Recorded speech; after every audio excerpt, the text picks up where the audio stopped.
Te invitamos a comprometerte mes a mes y apoyar al DFI, Docencia Final Internacional. Tu donación es nuestro salario. Que Dios te bendiga. Con su poder nos librará en este transiado. Con furia y con afán, acósanos, Satán, por armas de caber, astucia y gran poder. Aleluya y en la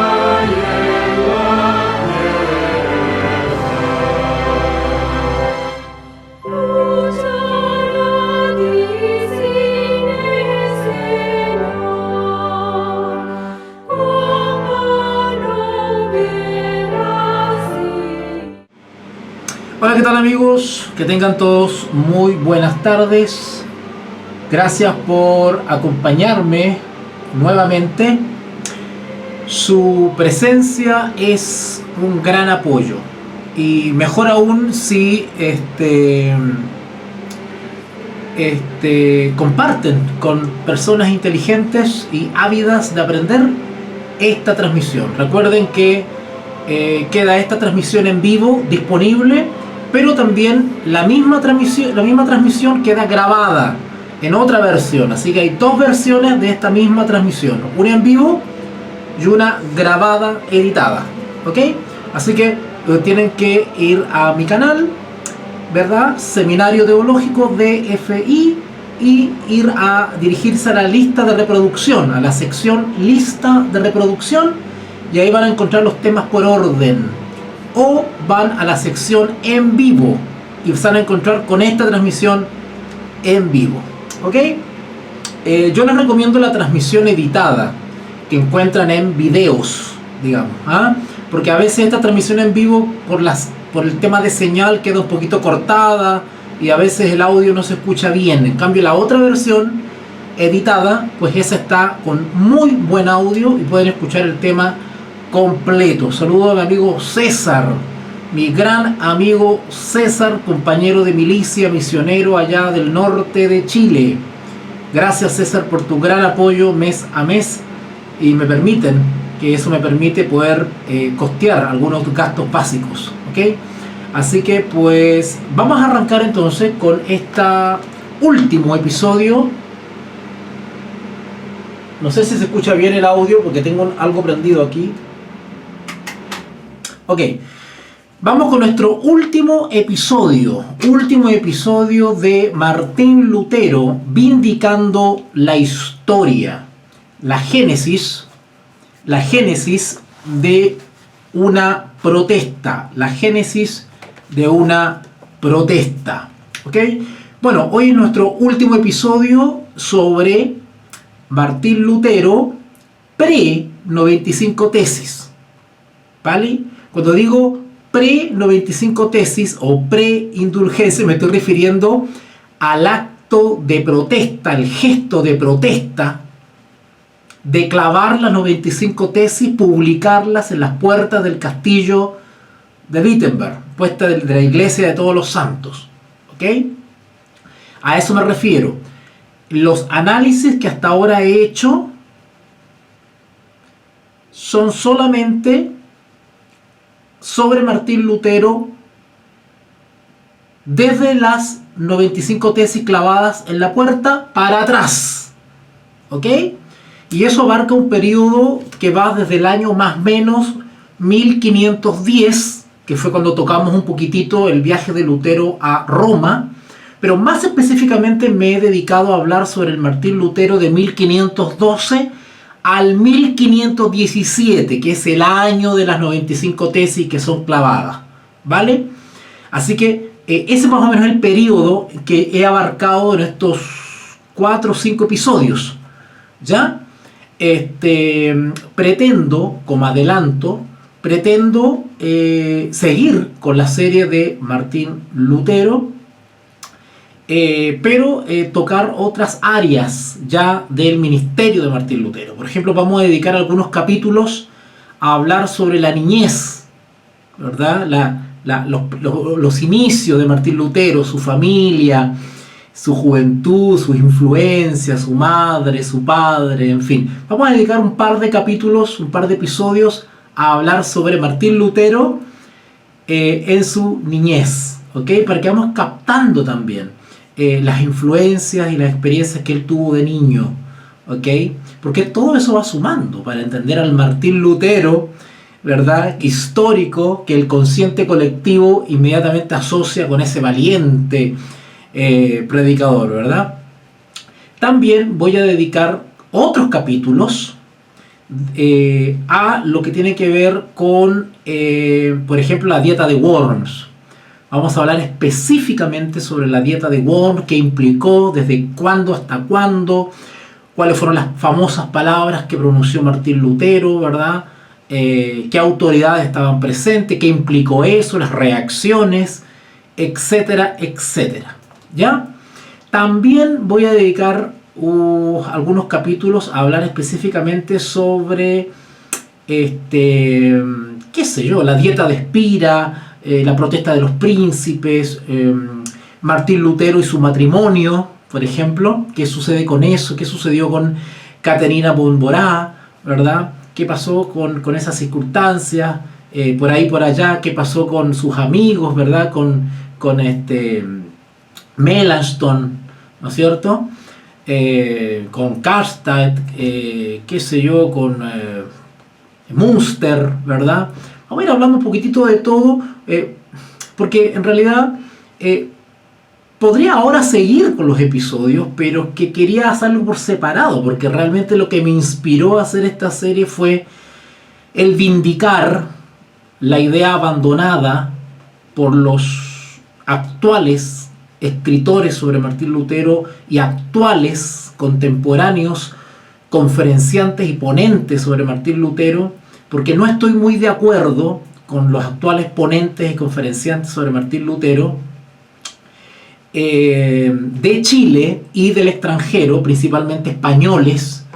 No estoy de acuerdo con ellos porque me parece, y lo digo con mucho respeto, porque vuelvo a repetir lo que he dicho en episodios pasados, mis opiniones no revierten un carácter de encono personal contra los expositores y ponentes. Yo no tengo nada personal contra otros ponentes, ya sea chilenos o no, porque reconozco en ellos también una labor de investigación, ¿no es cierto?, un esfuerzo, una buena fe, ¿verdad? Pero eso no quita que yo libremente haga mis críticas, ¿no es cierto?, mis observaciones, mis reparos. ¿Y cuáles son mis reparos? Bueno, soy bastante directo en eso, y lo he dicho ya en los episodios pasados. Me parece que los actuales expositores sobre Martín Lutero, tanto chilenos como extranjeros, principalmente españoles, repito, lamentablemente no son muy objetivos, que digamos, ¿verdad? Son sesgados, en mi opinión personal, son muy sesgados. Segundo, muchos de ellos, presumo, no puedo juzgar eso porque no tengo la certeza, pero presumo, por lo que veo y escucho en sus conferencias, ¿verdad?, por datos que ellos mismos aportan, presumo y deduzco que la mayoría de ellos no son honestos intelectualmente hablando. Hay falta de honestidad intelectual. Así de sencillo, ¿vale? Porque omiten situaciones que deben mencionar, que son importantes, aspectos de la vida y la experiencia de Martín Lutero que son importantes mencionarlas. No lo hacen porque, claro, cuando uno escudriña un poquitito quiénes son los ponentes, quién los invita o a qué institución pertenecen, uno se da cuenta que la mayoría pertenecen a instituciones ligadas a la religión, a alguna institución cristiana, ya sea laboral, académicamente. Entonces tienen intereses comprometidos, no pueden emitir ciertas opiniones, ¿verdad?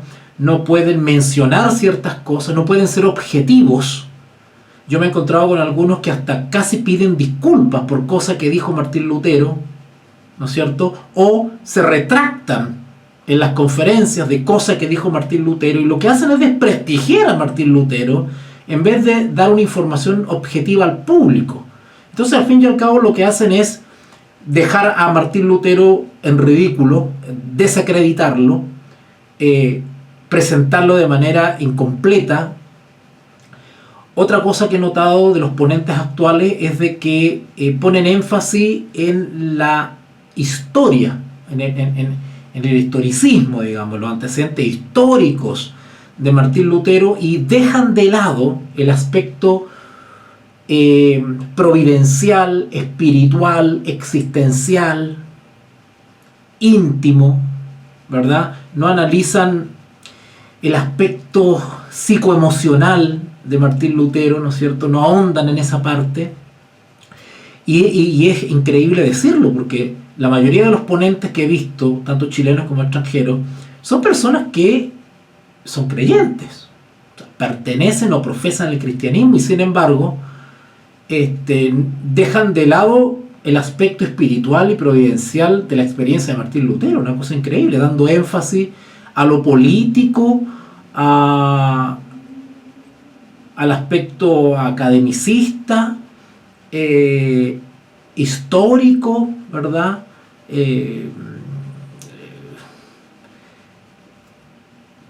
Es impresionante, cuando lo que deberían hacer es justamente tocar prominentemente el aspecto espiritual y providencial de la experiencia de Martín Lutero, ¿verdad? Me he dado cuenta que la mayoría de los ponentes actuales están comprometidos con organizaciones que tienen que ver con diálogo interreligioso, ecumenismo, ¿no es cierto? Entonces, claro, no pueden ahondar derechamente en las posiciones antirromanistas, antipapales, antipapa de Martín Lutero, sino que lo dicen muy tímidamente, con miedo, justificándose, pidiendo prácticamente disculpas, ¿verdad? Y eso no me parece honesto, en realidad. No me parece correcto. Y pues por eso me animé a comentar esos aspectos abandonados por los actuales ponentes y conferenciantes sobre Martín Lutero. ¿Ok? Y pues para eso recurrí a, y voy a seguir recurriendo, a escritores antiguos, históricos, personas que no están tan comprometidas, ¿verdad? Que no tienen intereses divididos, que son francos, objetivos, que intentan tocar la figura de Martín Lutero desde varias aristas y no solamente enfocarse en lo histórico.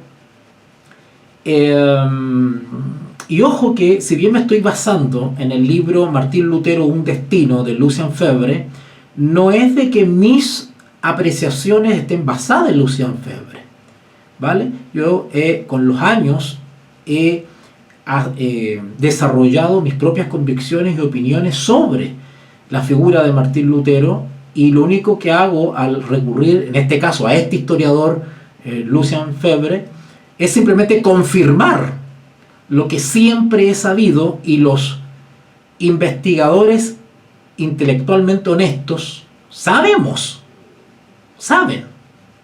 ¿verdad? Y no estamos dispuestos a omitir, porque sería mentir al público. Sería presentarles una caricatura de Martín Lutero, una cosa políticamente correcta, una cosa popular, una cosa agradable, un Lutero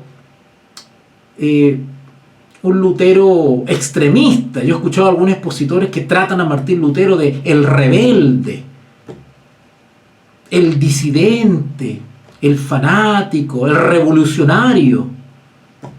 tratando de encasillarlo de una manera injusta, ¿verdad? Como que era un loco de atar que se le ocurrió, ¿no es cierto? Y ahora nosotros como creyentes tenemos que cargar con esta culpa de las torpezas que hizo Martín Lutero. Entonces es una cosa vergonzosa, patética de algunos conferenciantes que prácticamente piden perdón, piden disculpa por lo hecho por Martín Lutero.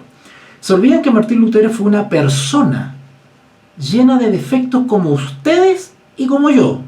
Y sin embargo, fue usado por Dios, fue usado por la providencia, fue usado por la eterna divinidad, fue usado por el Espíritu Santo para vindicar la luz del Evangelio en una etapa histórica de tinieblas espirituales o de oscurantismo.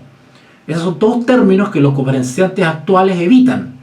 Claro, porque prima en las aulas teológicas y en los eventos, ¿verdad? En los eventos religiosos, ¿verdad? Lo políticamente correcto, la corrección política, por decirlo así, ¿verdad? La relectura, la resignificación de ciertas cosas, como por ejemplo el término protestante. Entonces, todos los ponentes ahora y profesores de teología, y lo digo con conocimiento de causa, ahora todos dicen, no, se comenzó a llamar protestantes con la protesta de los príncipes, quitándole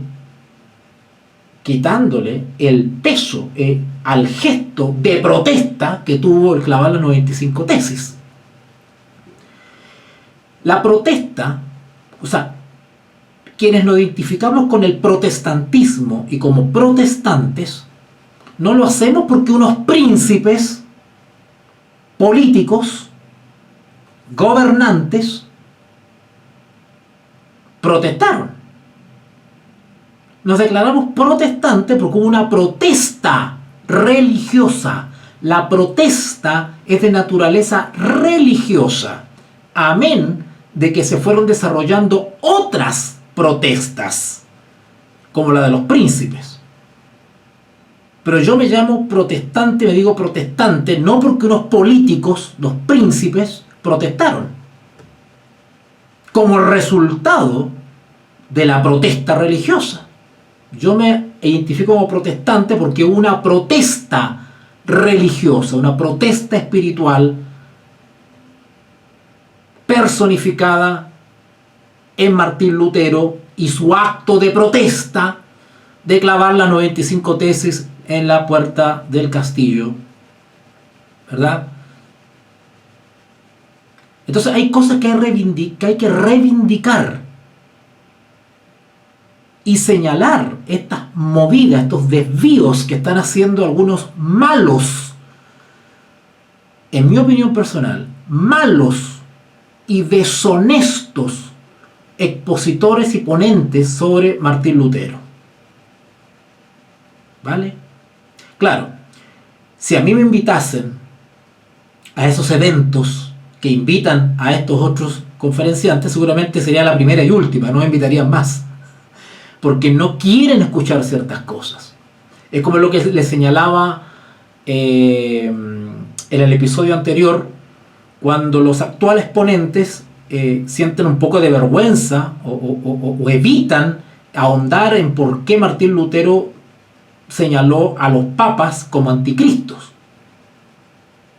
o la sede del diablo, la sede de Satanás, al Vaticano, a Roma, y les da cosa y les da vergüenza, y dice, tenemos que cargar con esto ahora, los cristianos de ahora, como diciendo Martín Lutero metió la pata, desubicado, ¿verdad? Desatinado. En vez de explicar al público derivado de qué Martín Lutero se expresaba de esa manera. ¿Qué significa un anticristo? ¿Qué implica etimológicamente ser un anticristo? Porque la misma Biblia habla de que hay muchos anticristos. Bueno, desde el punto de vista espiritual, desde el punto de vista teológico, si tú cumples ciertas características, eres un anticristo. ¿Se dan cuenta? Entonces, en vez de ilustrar, de educar al público, pues intentan deformar el carácter y el testimonio de Martín Lutero para agradar al público, agradar al que organiza el evento y conservar el trabajo. ¿Verdad? Eso es falta de honestidad. Y le hace un daño a las nuevas generaciones que están ávidas de conocer, porque le encuentran una historia sesgada, distinta, maquillada.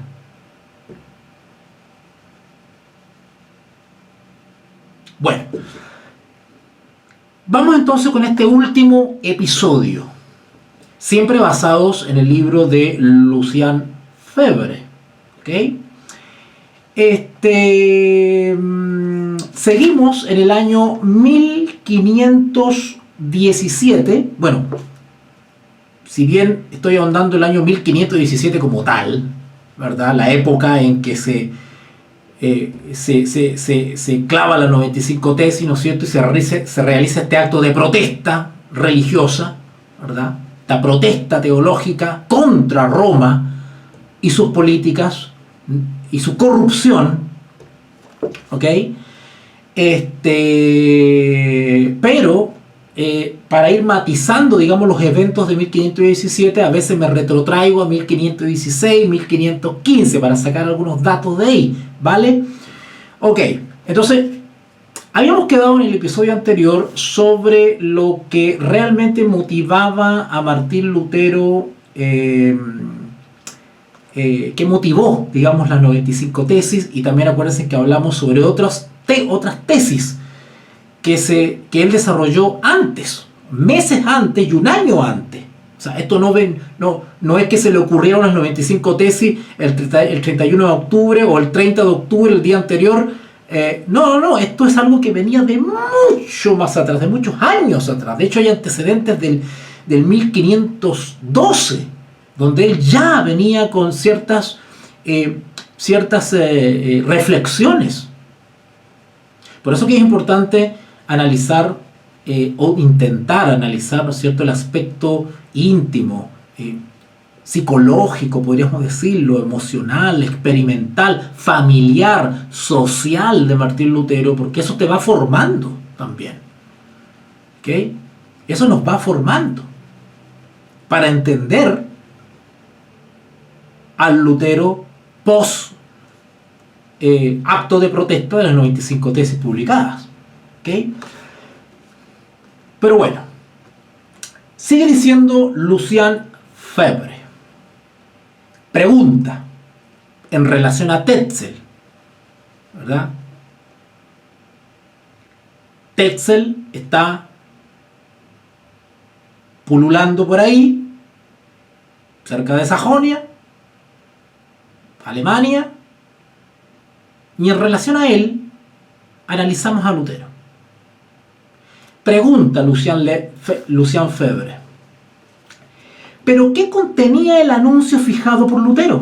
Cuando dice anuncio se refiere a las 95 tesis, al documento que clavó. ¿Okay? ¿Pero qué contenía el anuncio fijado por Lutero? ¿Brutales ataques contra ese charlatán traficante de cosas santas? Refiriéndose a Tetzel.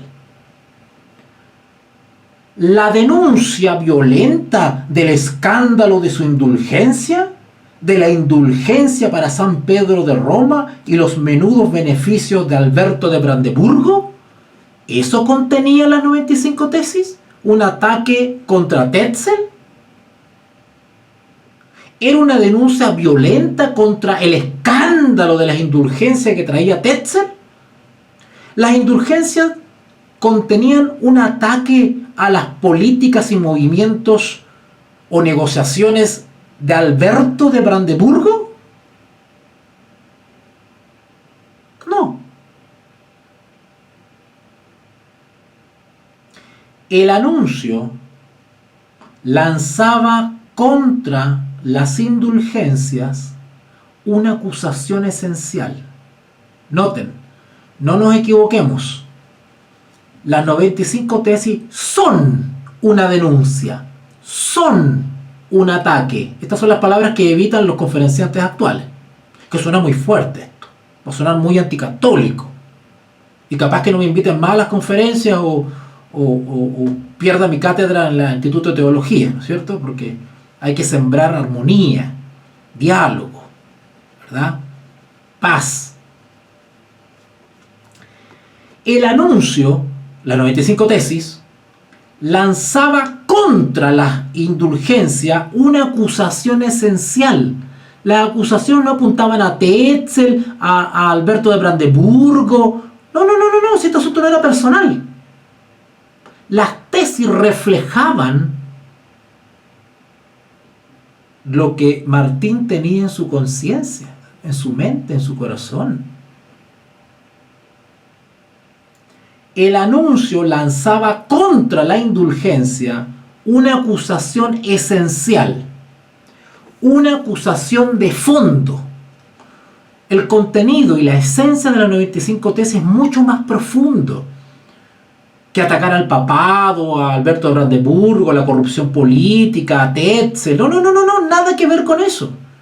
Las 95 tesis lo que hacían era aludir y atacar directamente algo esencial que para Martín Lutero era muy sensible. ¿Qué cosa? La de conferir a los pecados una falsa seguridad.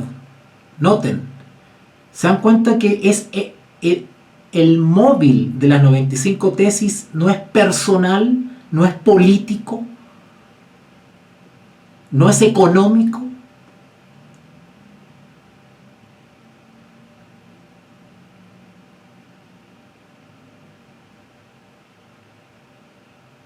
¿Qué anunciaba la 95 tesis? ¿Qué cosa denunciaba de las indulgencias? La de conferir a los pecadores una falsa seguridad. Las 95 tesis tienen por esencia un factor espiritual. Esto fue una protesta espiritual. No fue simplemente un desafío académico, intelectual, para debatir las cosas y todo en un marco de universitario y que no. Las 95 tesis fueron una protesta, una denuncia espiritual, netamente espiritual. Por eso nos llamamos protestantes, porque nuestra protesta es eminentemente espiritual. Espiritual. Nada que ver con la protesta de los príncipes. ¿Yo qué tengo que ver? Si yo me identifico como protestantes, yo no me identifico porque los príncipes protestaron. Yo me identifico porque hubo una protesta espiritual. Yo no hago protestas políticas. La protesta de los príncipes fue una protesta política. Entonces, claro, estaban involucrados intereses religiosos porque esta cosa se mezcló toda. La protesta espiritual lo permeó todo. Y cuando hablamos de política, estamos hablando de intereses políticos. Y de todo tipo. Pero yo no me identifico como protestante porque unos príncipes protestaron. Bueno, también protestaron los campesinos. Y protestó un montón de gente sobre varias cosas. Y todo el mundo se subió al carro. Pero la esencia, la génesis de la protesta y por qué nos llamamos protestantes es porque las 95 tesis son una expresión de protesta espiritual. Y no protestamos contra Buda, no protestamos contra Mahoma. La protesta es contra Roma, contra algo que estaba difundiendo y practicando Roma.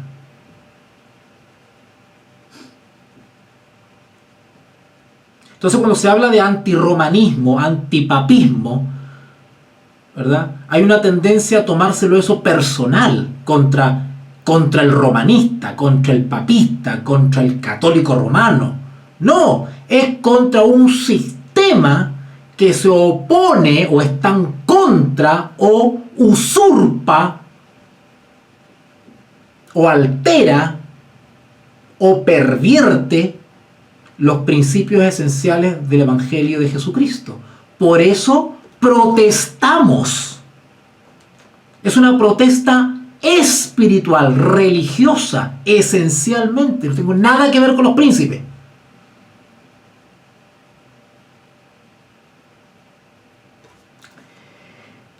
El anuncio lanzaba contra la indulgencia una acusación esencial, una acusación de fondo. La de conferir a los pecadores una falsa seguridad. Eso no es político, eso es espiritual. Esta acusación, las indulgencias, no está formulada una sola vez. Son 95 tesis. Son 95 puntos de protesta. Esta acusación no está formulada una sola vez, en un solo artículo. Vuelve continuamente a través de toda la pieza, el documento, a cada nuevo giro del pensamiento luterano. Lo que hace Martín Lutero con las 95 tesis es simplemente plasmar en esas 95 tesis su pensamiento, lo que él opina, las conclusiones, las respuestas. Las 95 tesis contienen las conclusiones, el criterio al que ha llegado Lutero después de un largo periodo de lucha, de reflexión y de preguntarse, que ya hemos estudiado y comentado en los episodios anteriores. ¿Se dan cuenta? Vuelve continuamente a través de toda la pieza, a cada nuevo giro del pensamiento luterano. Cuando dijo, estoy citando una de las tesis, cuando dijo, haced penitencia, que Roma se refiere, entiende penitencia de una manera, pero Martín Lutero, con el estudio de la sola escritura, llegó a otra manera de entender la penitencia. Cuando dijo hacer penitencia, nuestro Señor Jesucristo quiso que la vida entera de los fieles fuese una penitencia. Es la primera tesis, dice Lucien Febvre. Y cita otra tesis. Hay que exhortar a los cristianos a que sigan a Cristo, su jefe, a través de los tormentos, de la muerte y del infierno, y a entrar en el cielo a través de muchas tribulaciones, citando Hechos capítulo 14, versículo 22, más bien que descansar sobre la seguridad de una falsa paz que trae la indulgencia. Son las dos últimas tesis, la 94 y la 95, que plasman o nos dan unos tips del pensamiento o las conclusiones de Martín. Esto enmarca la serie completa. Bueno, el autor toma la tesis 94 y 95 y dice, esto enmarca la serie completa de las afirmaciones de Lutero. Une con el más estrecho de los lazos su doctrina sobre las indulgencias a su doctrina general, a su concepción en conjunto de la vida cristiana.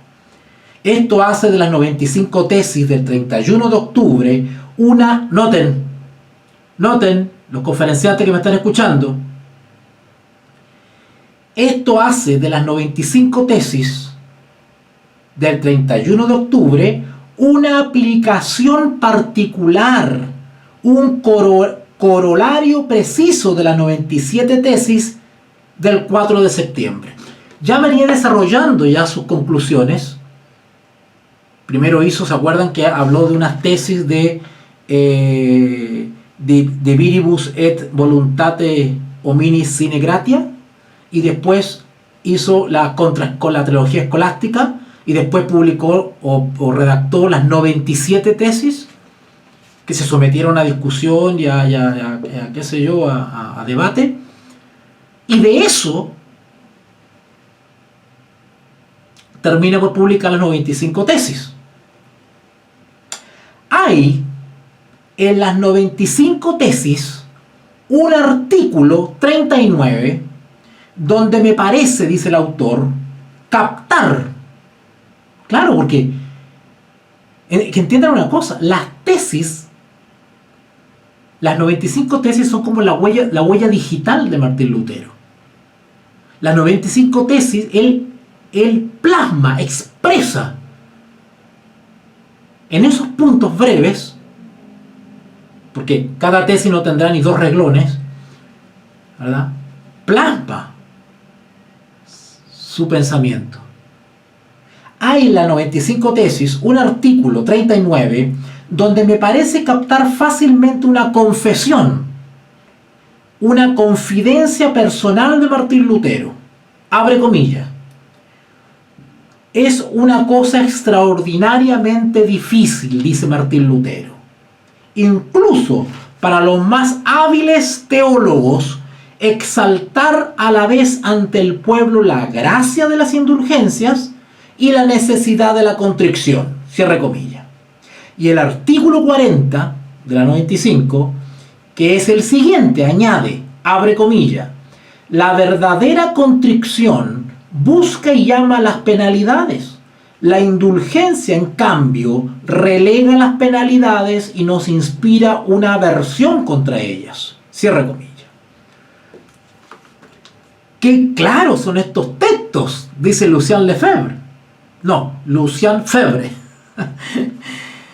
Qué claros son estos textos y qué elocuentemente hablan. Estas, noten lo que dice, estas son sin duda las íntimas. ¿Qué cosa reflejan las tesis? Estas son las íntimas inquietudes de un Lutero, sus reflexiones ante el problema brutalmente planteado a su espíritu. ¿Se dan cuenta que este no era un asunto contra el Papa y contra Tetzel? Estas son conclusiones que son derivadas de sus reflexiones íntimas. Y más aún, a su conciencia de predicador. Por ese conflicto violento de tesis incompatibles. Por aquí es por donde el debate sobre la indulgencia se suelda con su noción de la verdadera religión. Martín Lutero comienza simplemente a dilucidar de manera individual e íntima la verdadera religión cristiana. Precisamente, estoy adelantando para no leer todos los textos, ¿verdad? Si se fijan, tengo rayado con amarillo lo que me parece más destacado, cosa de hacer un video, digamos, adecuado. Precisamente porque sabía ya, o creía saber, Lutero, mejor que cualquier otro, en qué consistía la indulgencia. Claro, ya vimos en el episodio anterior que para Martín Lutero no eran novedades las indulgencias. Eso se venía de hace mucho tiempo promoviendo. El problema no era ese. El problema no era la existencia de la indulgencia. No es que Martín Lutero se encontró con las indulgencias, se enteró que venían las indulgencias y ¡ay! Dijo, estoy en contra de eso porque ¿cómo se les ocurre? No. Las indulgencias hubiesen pasado sin pena ni gloria por Sajonia si Martín Lutero no hubiese estado en esa introspección en la que estaba. Lo que sucede es que las indulgencias y el evento peregrino de peregrinaje y exposición de reliquias de Federico el Sabio providencialmente se encontraron con Martín Lutero teniendo esta experiencia y por eso se produce el choque. Precisamente porque sabía ya o creía saber mejor que cualquier otro en qué consistía la indulgencia. Es por lo que tomó la palabra. Claro, como ahora ya estaba llegando a ciertas conclusiones, pues empezó a encontrar que sus conclusiones pues ya no calzaban con las indulgencias. Algo estaba pasando, algo no estaba calzando aquí y se decidió a hablar. Bueno, este servidor cree que Martín Lutero en todo este proceso desde su niñez hasta que comenzó a abrir la boca, fue guiado por el Espíritu Santo, porque había un propósito divino de restaurar la luz de la verdad y romper las tinieblas espirituales del oscurantismo de la Edad Media. Bueno, eso es lo que no dicen los conferenciantes y ponentes actuales. Ese aspecto no lo reconocen o les da vergüenza reconocerlo.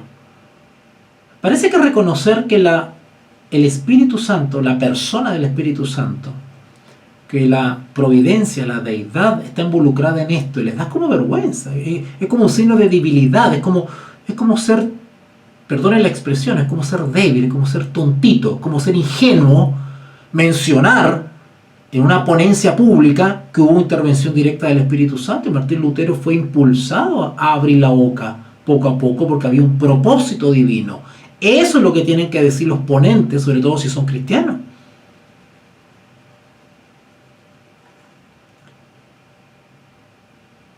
Es por lo que tomó la palabra. A pesar, noten, ¿se acuerdan que hemos analizado que Martín Lutero se estaba dando cuenta de algunas cositas y sin embargo él mantenía la boca cerrada? Por prudencia, disciplina, lo que ustedes quieran. ¿O no era el momento?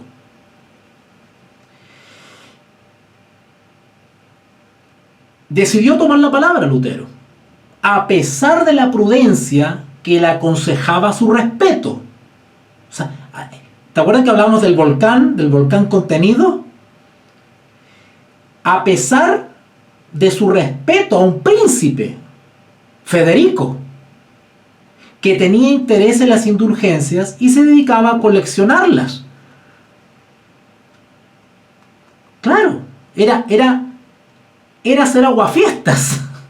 Le iba a arruinar la fiesta a Federico, que estaba muy feliz y contento exponiendo sus reliquias. Para tener la prueba de esto no hay más que abrir el tomo 1 de la edición crítica de Weimar. Respecto al año 1516, vamos a leer un poquitito, retrotraernos a ver qué pasa con ciertos antecedentes anteriores. Extracto del sermón predicado el 10º domingo después de la Trinidad.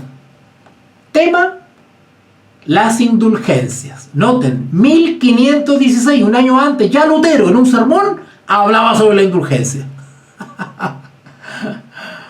Argumento. ¿Cuál fue el argumento del sermón? Los comisarios y subcomisarios encargados de predicar las indulgencias no hacen nunca otra cosa que alabar sus virtudes al pueblo y excitarlo a que las compre, la indulgencia. Nunca los oiréis explicar a su auditorio lo que es en realidad la indulgencia y qué se aplica y cuáles son los efectos. Eso es lo que no explican los ponentes y los conferenciantes actuales. ¿Por qué? Porque tendrían que decir en público la errada de las políticas, doctrinas y prácticas de Roma. Eso es ser un protestante.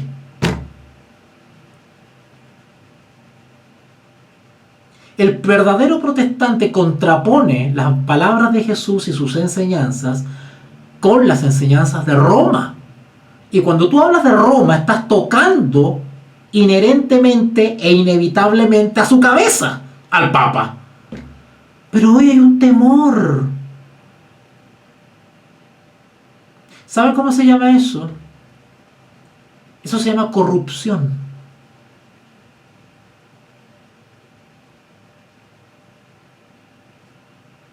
Corrupción intelectual, deshonestidad intelectual. Nunca los oiréis explicar a su auditorio lo que es en realidad la indulgencia, a qué se aplica y cuáles son sus efectos. Poco les importa que los cristianos engañados se figuren que apenas comprando el pedazo de pergamino están salvados.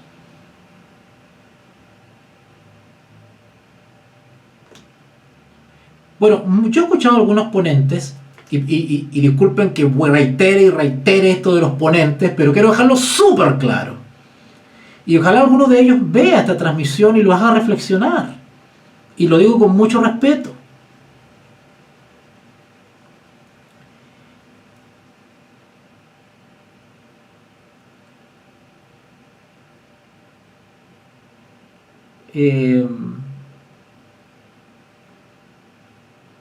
Nosotros tenemos que expresar la verdad de manera objetiva, sin mirarnos a nosotros mismos. Yo sé que es fuerte, yo no me estoy haciendo aquí el inmune. No. Yo sé que cuando hay familia, hay hijos, y se depende de un trabajo, de una carrera, en el mundo de la teología, de la docencia. Yo sé que a veces uno tiene la tentación de omitir cosas para no meterse en problemas y no quedar mal y no confrontarse con el director y con el jefe de carrera y con el no sé qué y con el director de la organización no sé qué, porque eso trae impopularidad.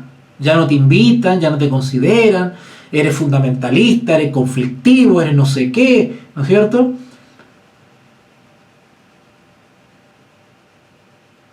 Pero eso es violar la conciencia. Eso es violar la propia conciencia. Yo le digo a esos ponentes que son protestantes de boca nomás, de tradición. Ustedes han escuchado las ponencias y las conferencias sobre Martín Lutero de jesuitas y de sacerdotes católicos. Lo ponzoñosa que son, y no tienen pelos en la lengua. Son valientes. Y desacreditan y ensucian el nombre de Lutero y le dan énfasis a cosas que no tienen importancia.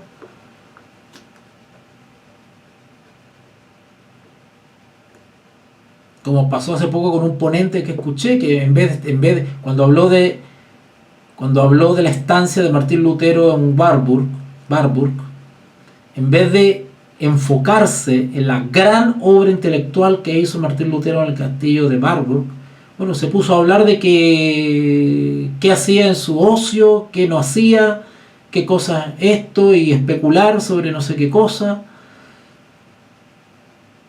O sea,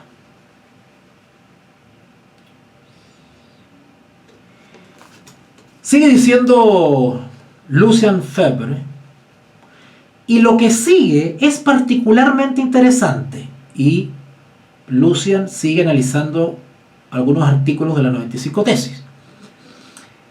Este conflicto que denuncia, noten que este historiador tiene bien claras las cosas. Las 95 tesis son una denuncia.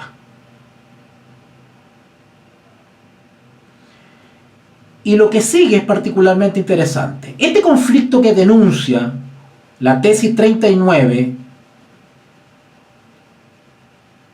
de las 95, en octubre de 1517, este antagonismo entre la gracia de las indulgencias y la necesidad de la contrición, si eso es lo que ataca a Martín Lutero. Este es un tema espiritual. Claro, van a decir, no, es teológico. Sí, pero con consecuencias espirituales. La teología nos sirve para analizar, investigar lo espiritual. ¿Y por qué espiritual? Porque nace de una experiencia espiritual del autor, de Lutero. Esto no es simplemente un tema intelectual, académico. Este es un asunto nacido de una experiencia espiritual. Eso tienen que decir los ponentes y los conferenciantes actuales.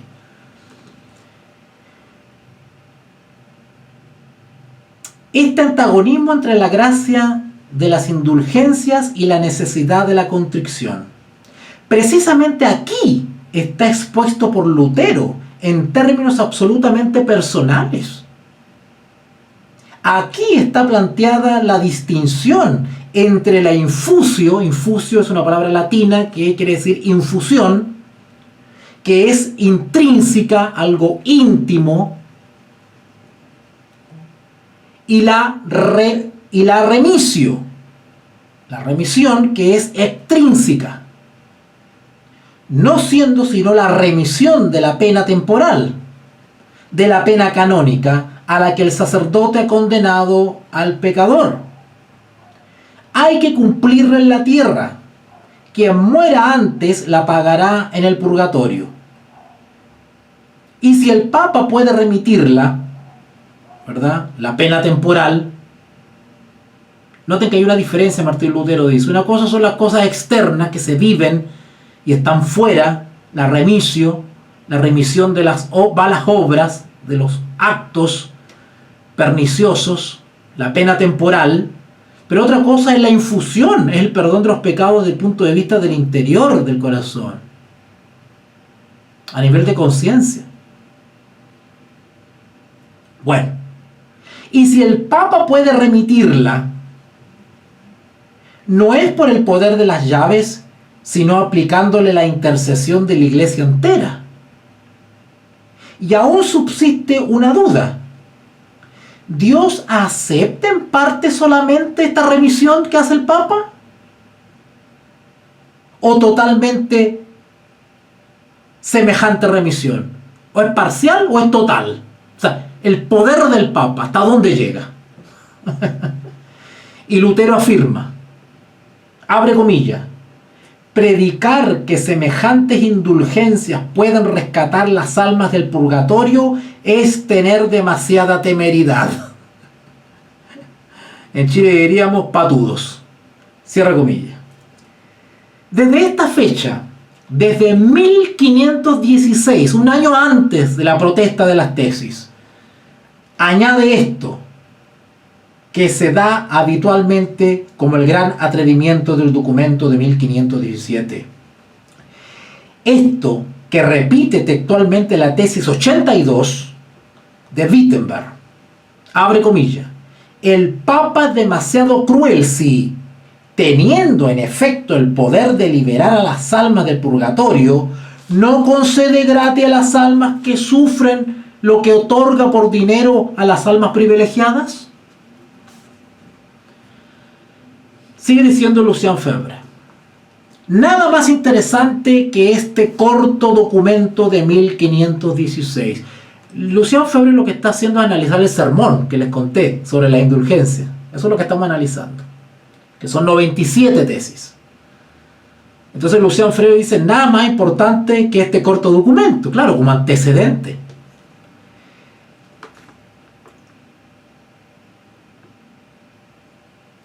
¿Cree uno captar en el trabajo mismo del pensamiento de Lutero, en esos años, la ebullición profunda y de génesis?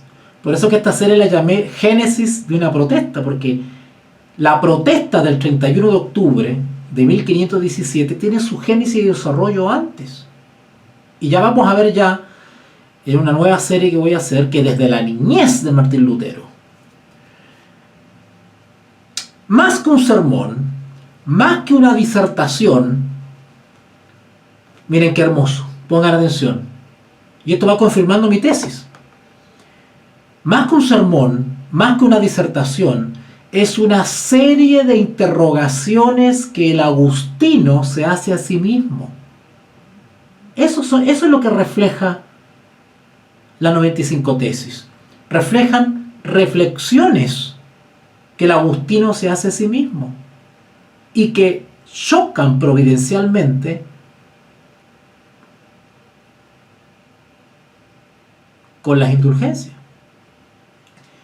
Escuchémosle. Y ahora Lucien Febvre cita a Martín Lutero. Abre comillas. Me diréis, la contrición perfecta de sí mismo puede abolir toda pena. Entonces, ¿para qué sirven las indulgencias?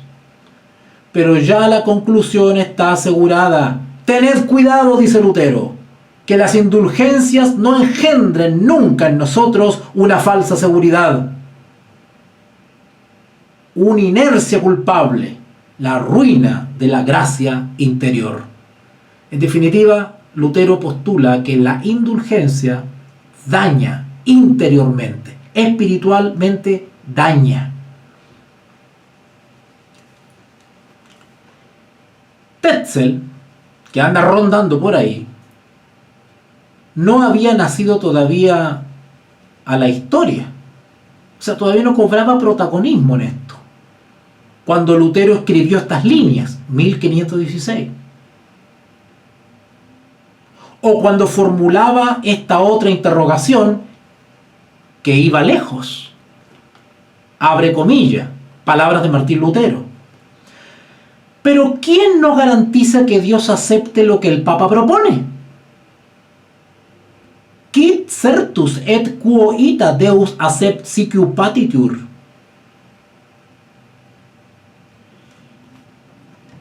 Respecto a las 95 tesis como tal, y ahora se pone buena la transmisión, afírmense lo que me están escuchando.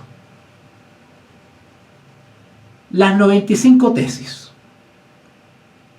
¿qué son? ¿Qué son? Y acá se les va a venir abajo todas las ponencias de los actuales expositores sobre Martín Lutero. Las 95 tesis no son ni un panfleto, ni una llamada a las armas, ni la reacción súbita de un hombre ante cuyos ojos se desarrolla un escándalo imprevisto y demasiado evidente. Las 95 tesis son la manifestación, entre otras cosas, de un designio formado por Lutero. Antes, noten, las 95 tesis son el fruto de algo profundo desarrollado de antes. La manifestación, entre otras, de un designio formado por Lutero antes de que Tetzel apareciese y de que Alberto de Brandeburgo estuviese en cuestión. La aplicación a un caso particular que no podía dejar de plantearse ante el espíritu y la conciencia de Lutero, de los principios que había elaborado. Acá lo que sucede, hay una intervención directa de la providencia. Martín Lutero viene con una situación personal y que se encuentra circunstancialmente con las tesis, y por eso se produce este choque espiritual.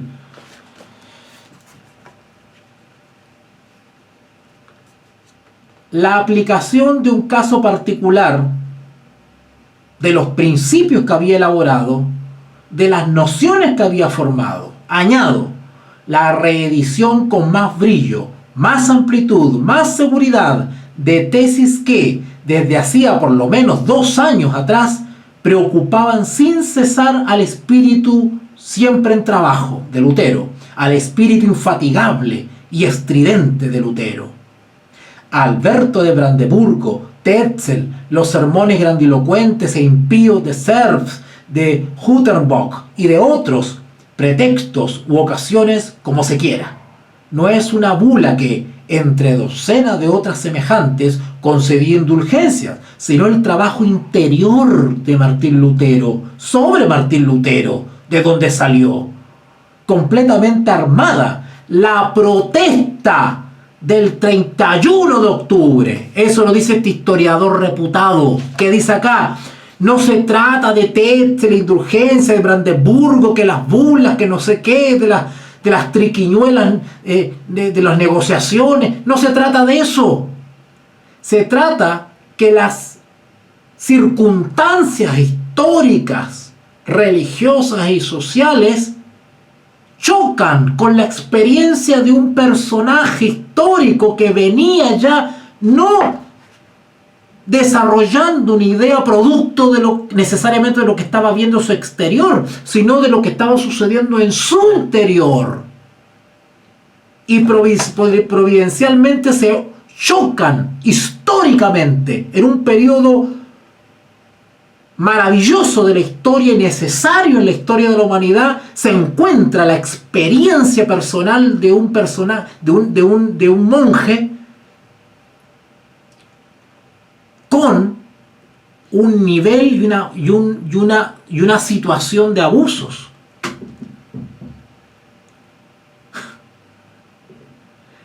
Si Martín Lutero no aparece en esa etapa de la historia con sus inquietudes, el resto de transacciones, indulgencias, negociaciones y simonía hubiese seguido sin pena ni gloria, pero se encuentra justamente en ese momento con alguien que se está preguntando cosas. Acá dice: no es una bula que entre decenas de otras semejantes concedía indulgencias, sino del trabajo interior de Martín Lutero sobre Martín Lutero, de donde salió. Completamente armada, las 95 tesis tienen su génesis en el corazón de Martín Lutero. ¿Y cómo le llama Lucien Febvre? La protesta del 31 de octubre. Entonces, queridos ponentes y conferenciantes sobre Martín Lutero, no me manden a la protesta de los príncipes. ¡Ay, nos llamamos protestantes! Y se empezó a denominar como protestantes a los protestantes por unos príncipes que protestaron. Y borran de la historia este acto providencial y que gatilló y encadenó todas las demás protestas y situaciones. El acto heroico e inspirado de Martín Lutero de clavar las 95 tesis y publicarlas fue una denuncia y un acto de protesta. Y todo aquel que leyó esas 95 tesis, que las reflexionó, que despertó, que recibió esa luz y que adhirió a esa inquietud de Lutero, es un protestante. Todo aquel que adhiere a los postulados de las 95 tesis es un protestante, porque no estamos de acuerdo y protestamos contra Roma. Y si tocas a Roma, tocas al Papa. Si el Papa enseña algo distinto de lo que enseñó el Señor Jesús, pues entonces soy antipapista, antirromanista. Pero hoy da vergüenza decir eso. Claro, no me invitarían en ningún círculo de diálogo interreligioso y ecuménico, o por lo menos que esté impregnado de ese espíritu. Y por supuesto, lo más probable es que no te contraten en ninguna cátedra de teología. ¿Verdad? Y sin duda, el gesto del agustino en ese mediodía de otoño, las 95 tesis, estaba cargado de consecuencias. Yo creo que Martín Lutero, esto es personal, yo creo que Martín Lutero sí avisoraba las consecuencias que podría traer las 95 tesis. Lo que sí creo que no se figuraba o que no sabía era la magnitud que esto iba a alcanzar. Iba a traer reacciones, claro que Martín Lutero lo sabía, claro que sí. Si estaba haciendo una denuncia, una protesta, claro que iba a traer reacciones. Pero tampoco estaba muy preocupado, por decirlo así, o urgido, porque ya él a nivel interior había desarrollado convicciones las cuales lo iban a mantener en pie. Por eso dio el paso, por eso se decidió a hablar. Y más adelante vamos a ver unas cosas hermosas que dice, donde él dice que él sabía que él estaba con Dios, Dios estaba con él, y por eso esa seguridad. Pero eso no lo dicen los ponentes actuales. Esos aspectos no los tocan. Y sin duda el gesto del agustino, las 95 tesis, en ese mediodía de otoño estaba cargado de consecuencias. Pregunta, ¿un gesto revolucionario? Porque hoy en día los conferenciantes, así como para quedar bien con los organizadores, ¿no es cierto?, tratan de tachar a Martín Lutero como de desubicado, ¿cierto? ¿Cómo se le ocurrió hacer eso? Yo no lo haría. ¿verdad?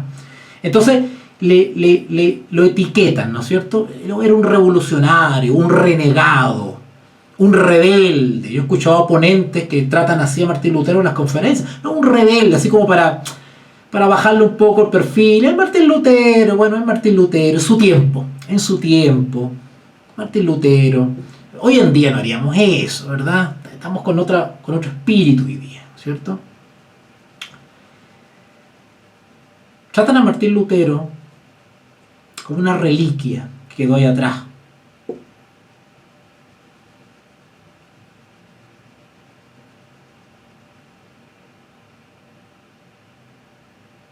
Son unos cobardes.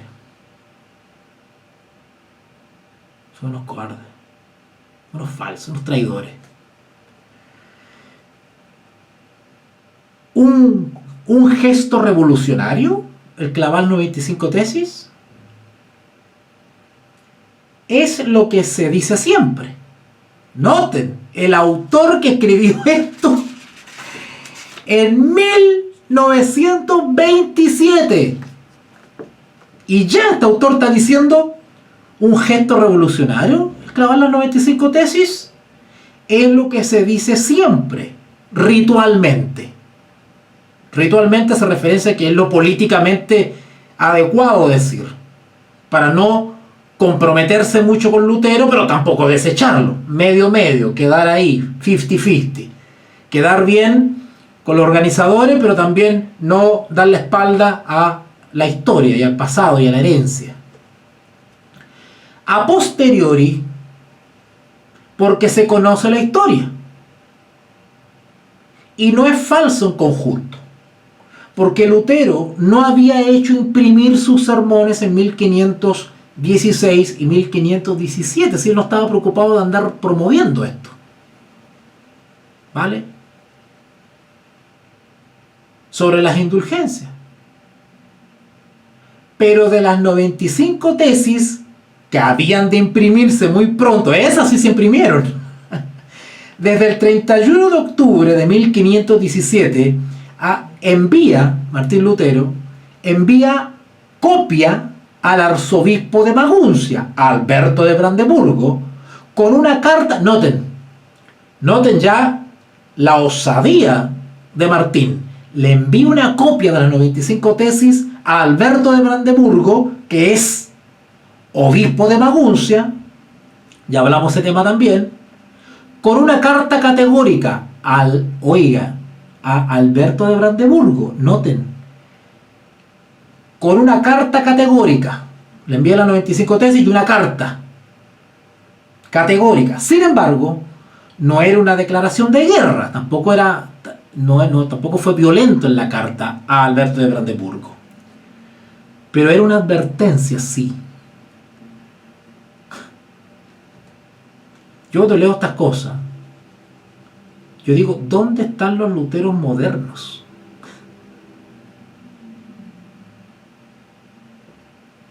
¿Quién le envía hoy una carta al rector de un instituto de teología? Cortés, por supuesto, cortésmente, diciéndole, oye, ¿y usted por qué está enseñando teología feminista? ¿Por qué usted está enseñando que Dios tiene una dimensión femenina a los alumnos en la clase?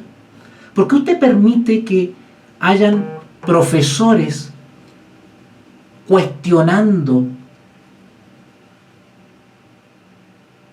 los libros de Moisés, relegándolo a simples mitos y leyendas, y que eso no fue realmente algo que sucedió histórica y literalmente? Que el cruce del Mar Rojo no fue tan así.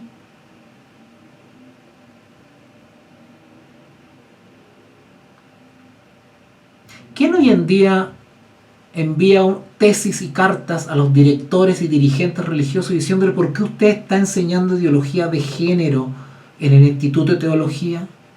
¿Por qué usted permite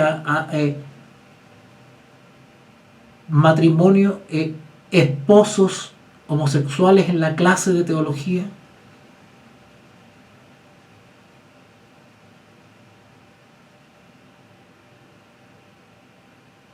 ¿Por qué ustedes permiten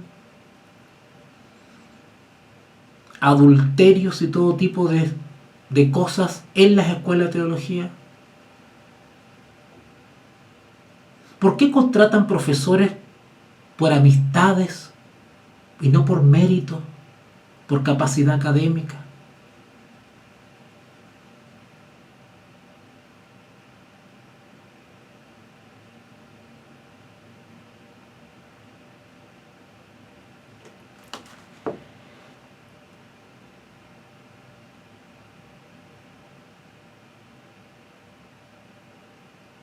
Martín Lutero envía una carta al arzobispo de Maguncia, aparte de las 95 tesis, una carta que no era una declaración de guerra, pero sí era una advertencia, una llamada al orden. ¿Saben ustedes que cuando usted manifiesta o protesta en un instituto de teología u otra organización religiosa, lo primero que hacen es tomarlo con una pinza para que no contamine al resto del alumnado, lo mandan a la oficina y le dicen: ¡ay! Déjese de estar interpretando tan literalmente la escritura. Si a usted no le gusta el instituto, ¿por qué no se va?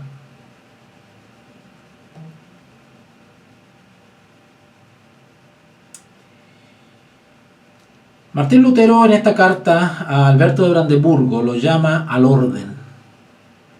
Es una carta severa, en nombre de Dios.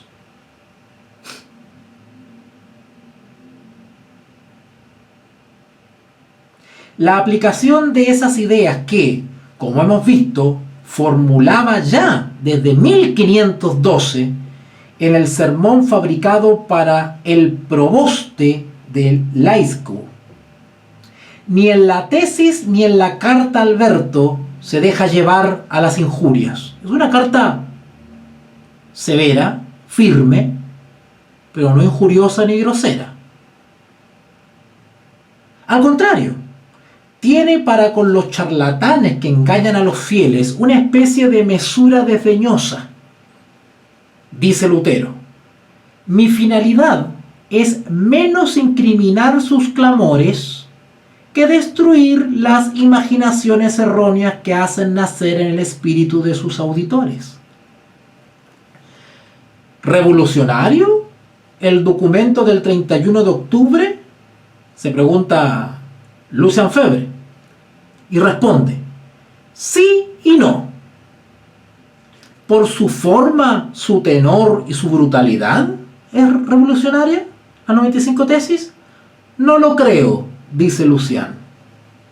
Aquí nuevamente hay que comparar. Bueno, y de ahí Lucian Lefebvre toca 2 o 3 casos de personas antes de Lutero que se levantaron efectivamente a emitir opiniones contra las indulgencias y contra el Papa.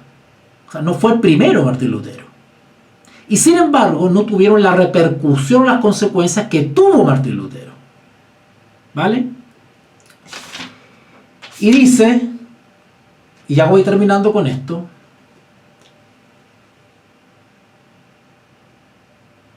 y después de citar a estos ejemplos anteriores de protesta, pero no pasaron a más, dice, bueno, aquí 2 ejemplos entre muchos, dice Lucian, que nos ayudan a valorar exactamente la audacia formal de un gesto atrevido, pero mesurado en su atrevimiento. Solo que, precisamente, lo que hacía la fuerza de Lutero es que no se limitaba a lanzar un grito violento, a elevar de pronto una protesta. Noten cómo le llama a las 95 tesis, una protesta. Una protesta brutal, pero sin porvenir. Lutero aportaba 95 tesis. Detrás de estas 95 tesis, anoten, detrás de estas 95 tesis estaban las 97 tesis de septiembre, Detrás de estas tesis, 10 años de su vida. Eso es lo que reflejaban las 95 tesis. Reflejaban 97 tesis anteriores que había elaborado el año anterior, y al mismo tiempo las 97 tesis reflejaban 10 años de lucha interior de Martín Lutero. 10 años de vida, 10 años de esfuerzos heroicos para encontrar la paz. Y no era ni siquiera una doctrina lo que sostenía. Si las 95 tesis no eran una expresión doctrinal, eran conclusiones de reflexiones interiores de Lutero. Detrás de sus protestas, otra vez el autor, detrás de sus protestas y de sus afirmaciones de 1517, Lutero se ponía entero, en cuerpo y alma. Listo, se la jugó. Puso los 2 pies en el agua. Ponía a un hombre, y a un hombre al que nada en el mundo haría retroceder. Claro, ya estaba llegando a la maduración de sus convicciones. Convicciones que le faltan a los conferenciantes actuales. Ponía a un hombre, y a un hombre al que nada en el mundo haría retroceder, porque en su corazón un Dios, su Dios, vivía sensible y tangible a cada instante. Un Dios del que sacaba su fuerza confesándole, confiándole, por decirlo así, su debilidad y su miseria. Y hoy, de manera muy natural, se ve al agustino sumergido hasta entonces en sus meditaciones solitarias, erguirse en pie y clamar ¿qué? ¿Su rebeldía contra los abusos? No iba por ahí la cosa. Más bien su fe profunda, indestructible. Eso es lo que reflejaban las 95 tesis. Iluminada en una doctrina poseída al precio de grandes esfuerzos, saludable entre todas y pacificadora, la única y de la cual los torpes, los criminales más bien se esfuerzan en apartar el espíritu de los cristianos. ¡Ja! Hoy también podríamos llamar a los modernos ponentes que hacen el desvío a estas cosas como torpes, por más títulos que tengan, porque que sacan con tener doctorados, títulos y no sé qué cosa, y son deshonestos intelectualmente. Es más, el autor dice criminales más bien. Porque al oyente, al que asiste a esas ponencias, no le entregan lo que necesita. Pregunta Lucien Febvre: ¿una catástrofe el asunto de las indulgencias? Nada de eso.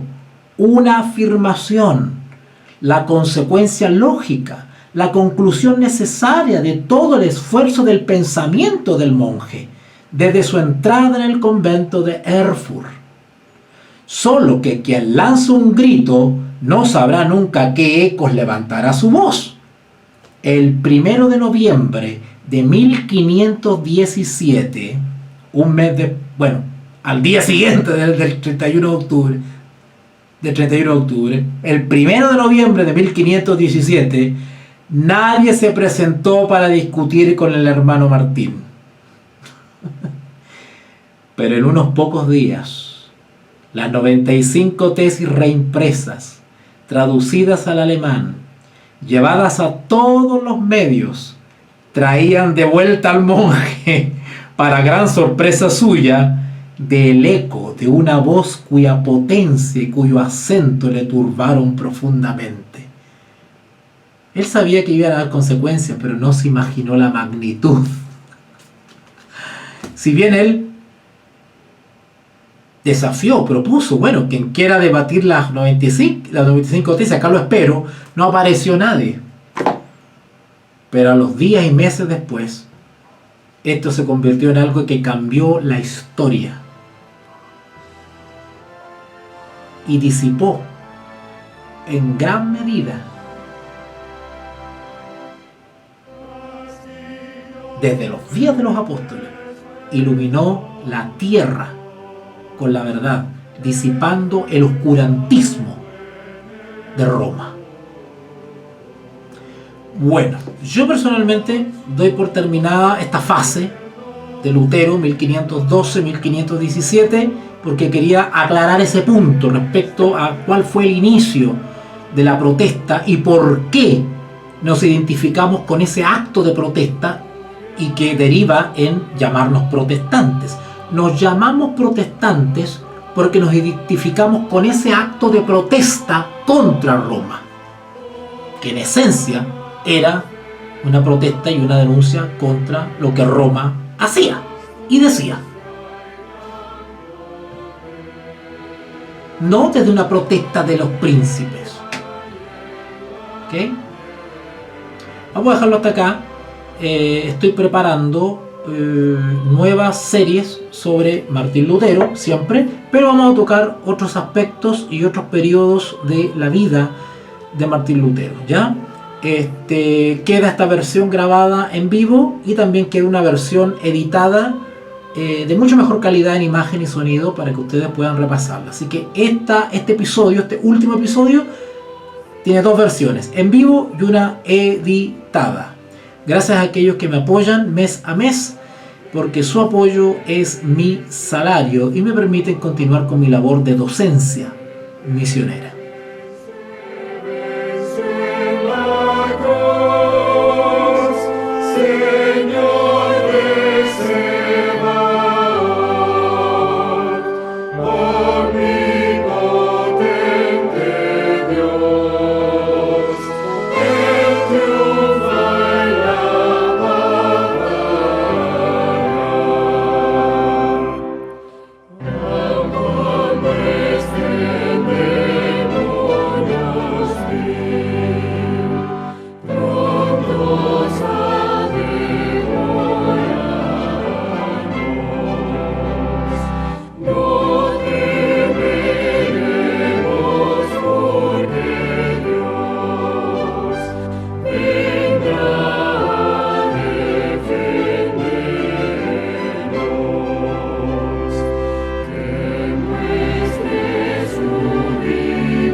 Te invitamos a comprometerte mes a mes y apoyar al DFI,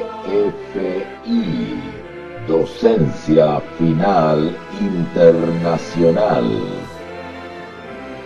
Tu donación es nuestro salario. Que Dios te bendiga.